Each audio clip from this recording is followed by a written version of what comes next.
অনেক সময় দেখবেন বাচ্চাদের নজর লাগে। আসলে নজর কেন লাগে? নজর তখনই লাগে যখন একজন মানুষ আপনার বাচ্চাকে দেখে নানান প্রকার প্রশংসা করে কিন্তু আল্লাহর শুকরিয়া আদায় করে না। এবং আপনি লক্ষ্য করে দেখবেন আপনার বাচ্চাটা হাসি খুশি ছিল, কিন্তু এখন খাবার খায় না, কান্না করে, রাতে ঘুমায় না, চেহারাটা একদম চুপসে গেছে।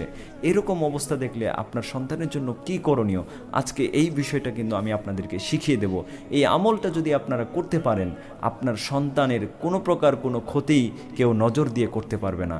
আমার ভাইয়েরা, শুধু মানুষই নজর দেয় না, আশেপাশে কিন্তু জিন জাত আছে, তারা কিন্তু বাচ্চাদের অনেক ক্ষতি করে, নজর দিয়ে থাকে।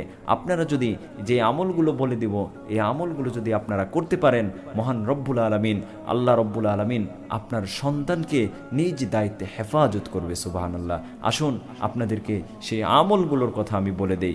এই আমলগুলো করার জন্য আপনারা সকাল সন্ধ্যায় আয়াতুল কুরসি, সূরা নাস, সূরা ফালাক, সূরা ইখলাস এগুলো পড়ে আপনার সন্তানকে সকাল সন্ধ্যা ঝাড়ফুঁক করবেন, মাথা থেকে পা পর্যন্ত মুছে দেবেন।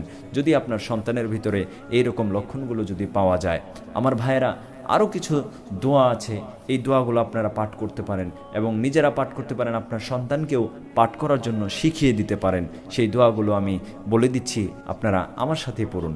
আউযু বিকালিমাতিল্লাহি তাম্মাতি মিন শাররি মা খালাক। আবার বলছি, আউযু বিকালিমাতিল্লাহি তাম্মাতি মিন শাররি মা খালাক। সম্মানিত দর্শক, আশা করি ভিডিওটা ভালো লেগেছে।